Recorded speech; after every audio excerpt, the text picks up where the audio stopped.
Bismillahirrahmanirrahim.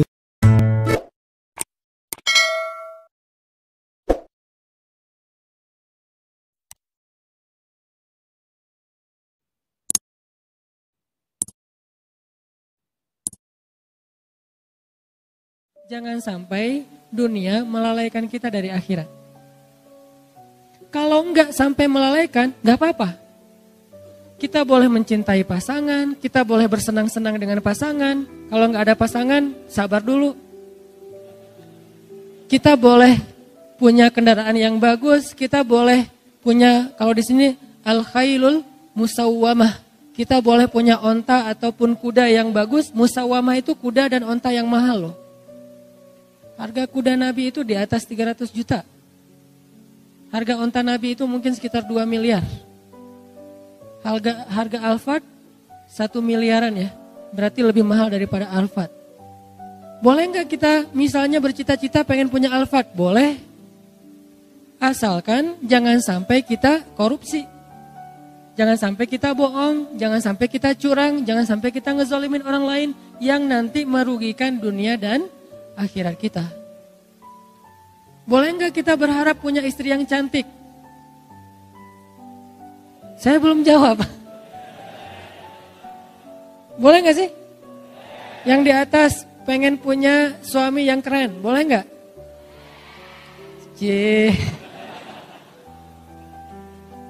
Boleh share akun Instagramnya ke belakang? Diedit dulu tapi postingannya. Yang warnanya gelap, diterangin ya. Kenapa boleh? Padahal di dalam ayat ini Allah mengatakan zuyyina linnas hubbus syahawati minan nisa. Dijadikan terasa indah di pandangan manusia itu syahawati minan nisa. Syahwat itu bukan cuma cinta ya. Di sini bahasanya terjemahannya halus.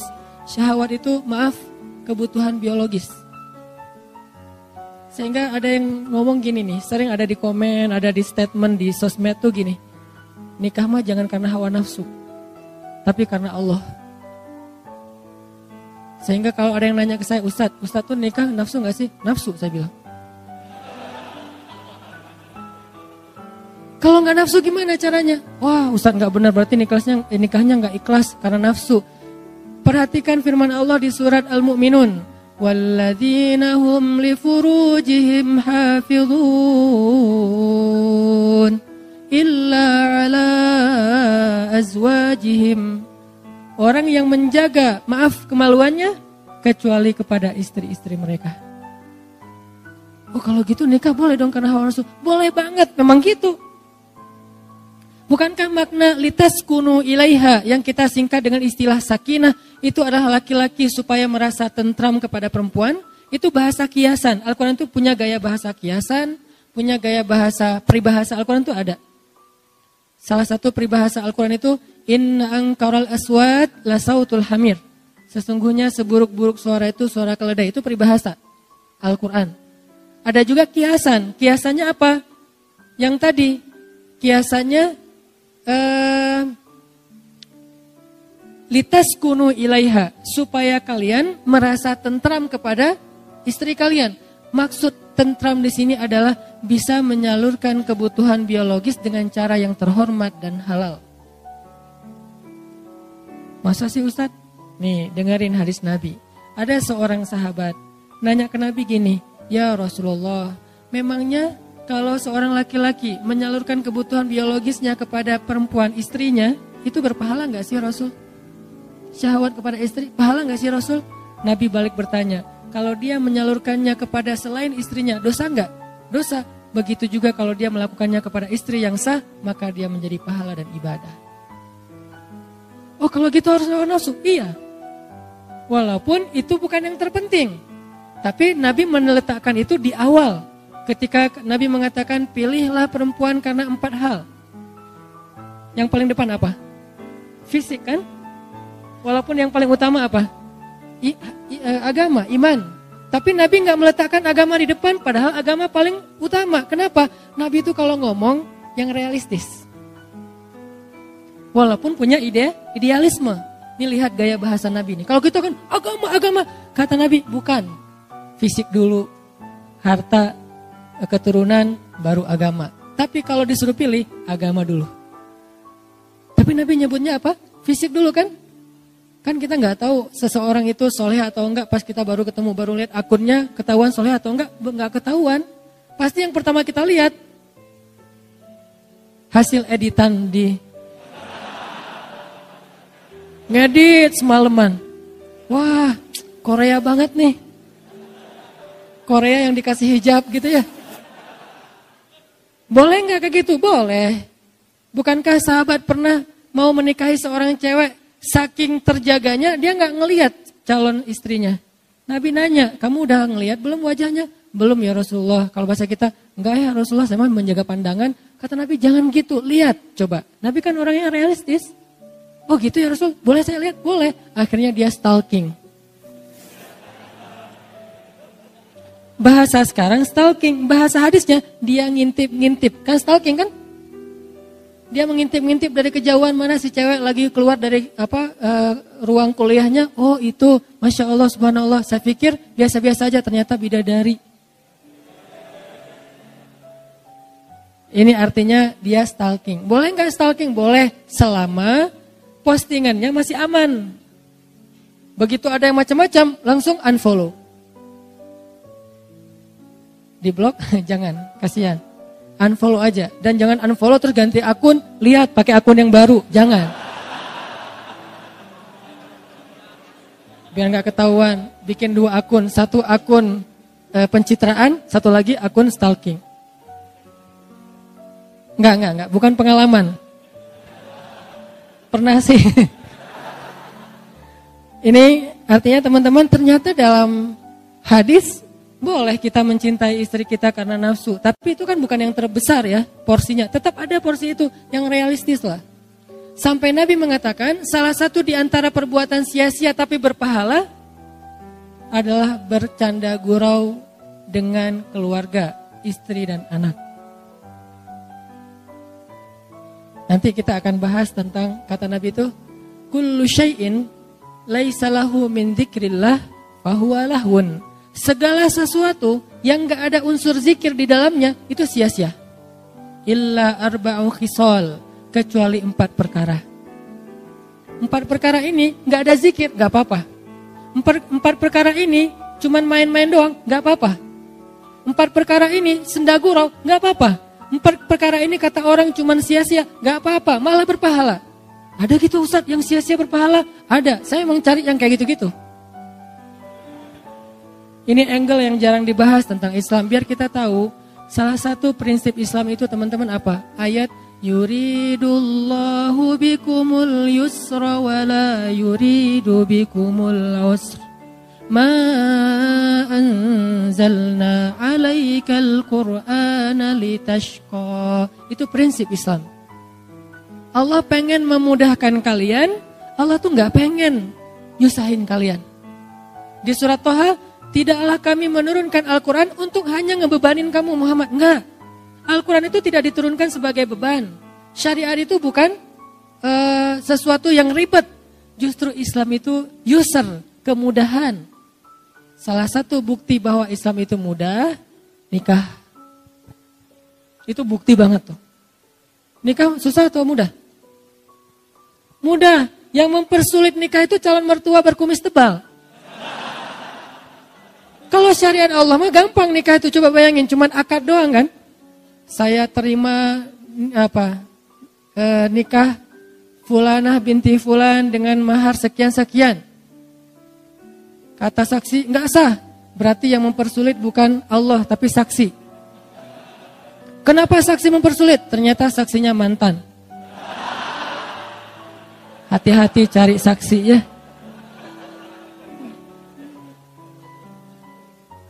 Udah akad benar? Enggak. Oh ulangi lagi. Sah saksi? Belum. Seharian gak bakalan sah kalau saksinya adalah M bintang-bintang. Cari saksi itu yang netral.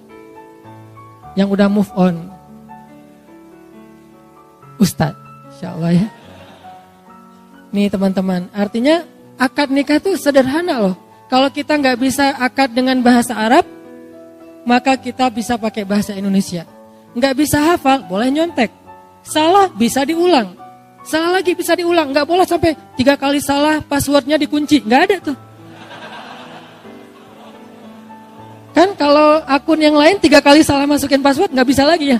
Kita harus detek lagi tanggal lahir, nama ibu, permainan yang disukai waktu kecil, segala macam. Kalau lupa gimana? Itu sulitnya birokrasi manusia. Kalau Allah mah asik-asik aja. Salah, ya udah nggak apa-apa, ulang. Seharian diulang, Allah tungguin.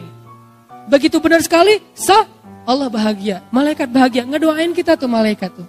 Sebetulnya nikah itu sederhana, cuman kayak gitu doang, mengubah status orang yang tadinya sentuhan aja nggak boleh, sekarang sentuhan jadi berpahala. Tadi saling ngelihat tuh nggak boleh, sekarang ngelihat berpahala. Salah satu hobi saya di rumah tuh lihat-lihatan. Maaf ya. Saya tuh kalau di rumah gini aja.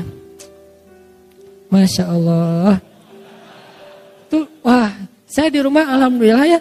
Jarang sholat sunnah kecuali sholat sunnah yang muqayyad. Kalau mutlak itu jarang. Sholat sunnah mutlak itu kan bebas ya kapan aja ya. Itu jarang. Karena diganti dengan memandang wajah istri. 4 hal ya. Boleh walaupun sia-sia. Boleh tuh. Kullu syai'in laisa lahu min dzikrillah fahuwa lahwun illa arba'u khisal. Segala sesuatu yang tidak ada zikir kepada Allah di dalamnya lahwun, sia-sia, kecuali 4 perkara. 1, masyur rajul bainal ghardain. Bolak-baliknya seorang laki-laki di antara 2 spot. Apa maksudnya? Berburu. Kalau bahasa ulama, memanah. Dari tempat dia memanah sampai target, terus nanti anak panahnya udah sampai di sana, dia ambil, balik lagi, manah lagi. Mungkin cuma 1 anak panahnya atau 2, balik lagi, manah lagi. Bolak-baliknya, sambil bercanda gurau, sambil ketawa-ketawa, itu adalah ibadah, bayangin. Cuman sebagian ulama menafsirkan hadis. Kalau dulu konteksnya memanah, kalau sekarang berburu. Intinya menembak kan? Bisa berburu pakai senapan angin, bisa berburu dengan senjata api, bisa juga latihannya yang kecil-kecil dulu, paintball, airsoft gun. Intinya belajar nembak, dan itu walaupun ketawa, walaupun bercanda, berpahala, bayangin. Makanya saya bilang ada main juga dalam Islam, malah berpahala. Kalau niatnya apa? Karena Allah SWT. Tinggal niat doang yang dirubah. Oh, saya pengen belajar nembak nih. Pakai apa? Senapan angin dulu deh. Kan olahraga nih. Nanti gede sebelah gitu. Udah. Atau paintball yang standar-standar dengan niat ukhuwah, silaturahim, merekatkan kesolidan organisasi. Sekalian belajar sabar, belajar teliti. Nanti airsoft gun naik lagi jadi senjata api kalau legal. Ada apa mungkin organisasinya. Berburu babi, berburu rusa, segala macam. Itu bolak-balik antara satu tempat ke tempat yang lain. Malah berpahala. Bukan hanya itu. Nabi itu pernah jalan dengan Abu Bakar dan Umar bertiga. Kan ini segeng ya, soulmate banget nih bertiga. Karena Nabi itu ada sahabat, ada geng. Sahabat Nabi itu Muhajirin dan Ansor. Geng Nabi, Abu Bakar dan Umar, itu geng. Biasanya Nabi kalau pengen me time, gak ada yang boleh ketemu Nabi kecuali 2 orang ini. Abu Bakar dan Umar, tambah Utsman 1 lagi. Kayak saya pernah ceritakan, Nabi lagi me time di sebuah sumur. Cuma pengen sendiri aja, terus suruh seorang sahabat jagain pintu sumur, gak boleh masuk. Tiba-tiba datang Abu Bakar, ribut, saya pengen ketemu Nabi. Gak boleh, kata Nabi gak boleh. Sekarang gak ada waktu selfie. Terus kata Nabi, siapa itu ribut-ribut di depan? Kata sahabat yang jagain, itu ini Abu Bakar ya Rasulullah. Kata Rasulullah, izinkan dia masuk, dia itu ahli surga. Masuklah Abu Bakar. Duduk di sebelah Nabi, menjulurkan kakinya ke sumur. Ini sebagai sebuah nubuwah, sebagai sebuah berita bahwa Abu Bakar nanti akan dimakamkan di sebelah Nabi. Terus datang lagi Umar. Saya pengen masuk. Gak boleh, kata Nabi gak boleh masuk. Tapi saya pengen masuk. Saya satu geng sama Nabi. Gak boleh pokoknya. Apa itu rame-rame? Ini Umar ya Rasulullah. Izinkan dia masuk. Dia ahli surga. Masuk aja Umar. Saya juga bilang apa? Boleh masuk. Masuk aja. Ini mah kalau kita ya. Masuk Umar. Duduk di sebelah Abu Bakar. Nubuat bahwa Umar akan dimakamkan di sebelah Abu Bakar. Seperti itulah posisinya. Duduk di sumur gitu bertiga, ngobrol-ngobrol santai. Apa yang diobrolin? Gak tahu, pokoknya santai aja nih. Kalau kita mungkin lagi ngopi-ngopi gitu, wah ini bagus nih, sifon, ini apa, 360, apa segala macam. Gak penting sih yang diomongin. Lagian namanya juga lagi me time. Datang lagi yang ketiga, Utsman. Saya pengen masuk, gak boleh. Saya pengen masuk, gak boleh. Apa itu rame-rame di depan? Ini Utsman ya Rasulullah. Izinkan Utsman masuk, sesungguhnya Utsman adalah sebaik-baik pemuda surga. Lebih daripada Abu Bakar dan Umar istilahnya. Sebaik-baik pemuda surga. Masuk Utsman. Tempat tadi udah penuh. Akhirnya Utsman duduk di seberang. Itu menjadi nubuat, takwil bahwa Utsman akan dimakamkan di Baqi, tidak di sebelah Rasul, Abu Bakar dan Umar. Ini banyak cerita-cerita kayak gini yang jarang kita bahas. Dan angle-nya apa? Oh ternyata Nabi juga ngegeng gitu ya. Karena yang nyambung kalau TikTok tuh cuma mereka bertiga nih. Kalau yang lain diam dengerin aja, sami'na wa ata'na, Masya Allah, Masya Allah. Kalau ini enggak ya Rasulullah, gini. Suka berbeda pendapat dan itu seru. Makanya salah satu yang keren dari pernikahan itu kalau kita bisa chat sama istri kita tuh kadang-kadang rame, debat, tapi setelah itu pelukan, ya. Ini teman-teman, ternyata berburu itu sesuatu yang luar biasa di sisi Allah. Sampai ada hadis Nabi, nanti cek lagi deh. Nabi bilang gini, malaikat itu menyaksikan dua hal. Dua olahraga itu, dua permainan, malaikat menyaksikan. Satu, berburu, kedua lomba berkuda atau onta. Itu malaikat nonton loh. Bukan cuman malaikat diam, tapi nonton. Bayangin kalau nonton kira-kira kita gimana? Wah seru gitu kan? Malaikat yusyahid. Arti yusyahid, malaikat ikut nonton acara berburu sama balapan. Jadi kalau dulu konteksnya berkuda beronta, sekarang mungkin BMX, ngetrail, off-road, touring, itu malaikat nonton loh. Arti malaikat nonton, malaikat tuh senang dengan kegiatan-kegiatan kayak gitu. Kalau niatnya karena Allah. Yang dilarang apa menurut ayat 14 surat Ali Imran? Jangan sampai gara-gara itu telat sholat. Itu doang masalahnya. Makanya saya sering bilang, fun itu gak harus nambah dosa. Tetap bisa fun kok. Kita bisa asik, bisa seru tanpa harus nambah dosa. Karena Islam itu luas banget. Sampai kita balapan aja selama gak melanggar lalu lintas, malaikat nyaksiin. Kita berburu, malaikat ikut nonton. Mana malaikat penonton? Makanya Nabi pernah jalan bertiga nih. Rasul, Abu Bakar, Umar jalan bertiga. Lewat orang yang lagi mana? Terus ada satu laki-laki pas mau manah gitu dia bersumpah, demi Allah ini akan kena sasaran. Kan orang Arab kalau ngomong tuh suka wallahi ya. Wallahi ini akan kena sasaran. Wallahi ini akan kena sasaran. Ternyata meleset.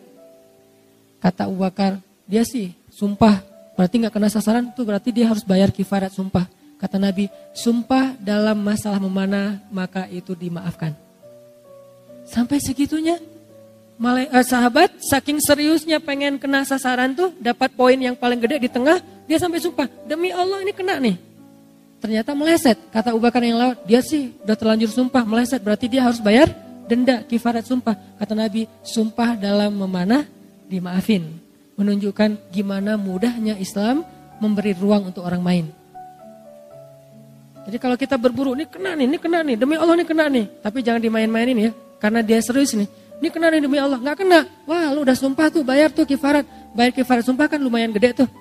Berpuasa atau kasih makan orang miskin, ternyata khusus buat latihan atau bermain. Kalau saya lebih menyebutnya bermain ya, walaupun maksudnya berlatih, itu dimaafin coba. Maka kata Nabi, di antara 4 yang main-main tapi berpahala, yang nomor satunya berburu. Nomor 2, seorang laki-laki yang melatih kuda atau ontanya. Melatih kuda atau melatih onta. Bukan berkuda doang, melatih. Jadi kuda itu kan bukan hanya dipakai untuk ditunggangin ya. Dia juga dilatih kayak kalau orang barat tuh ngelatih anjingnya biar sehat, pagi lari, sore lari gitu. Kita ngelatih kuda sama onta itu berpahala. Udah azan? Oke, insya Allah nanti kita lanjutkan setelah azan, kita dengarkan azan dulu. Snipernya, penembaknya, dia dapat pahala dan dijamin surga. Yang ketiga, orang yang menyiapkannya. Yang menyiapkannya ini kalau dalam konteks dulu sejarah yang bawa-bawa anak panah. Kalau sekarang dalam konteks sniper modern, kan ada 2 orang ya. Satu yang nembak, satu lagi yang apa itu istilahnya itu. Ya gitu deh. Asisten atau apa itu. Nah gitulah pokoknya, saya gak ngerti istilahnya. Kan ada 2 orang kan, satu yang nembak, satu lagi yang ngukur-ngukur gitu kan, kecepatan angin atau apa. Nah, dua-duanya dapat pahala dan dijamin surga. Coba lihat betapa luar biasanya Islam sampai yang kayak gini-gini diatur. Kalau kita selama ini memandang Islam itu sempit, pasti karena pemahaman kita, bukan karena Islam itu sempit. Kadang ada orang ngapain sih kayak gitu-gitu, ini apa manfaatnya, ini tujuannya apa, ini kok sia-sia segala macam. Kenapa saya kadang-kadang komen baca lagi? Kenapa? Karena kurang baca deh. Karena hadis yang kita baca kan dari dulu innamal a'malu binniyat. Padahal jumlah hadis itu yang dihafal Al-Bukhari aja ada 200.000 hadis. Yang dihafal oleh Imam Ahmad bin Hambal ada 1.000.000 hadis. Berapa yang sudah kita hafal sehingga kita mengatakan ini sia-sia. Banyak angle-angle agama, angle Islam yang kita belum tahu.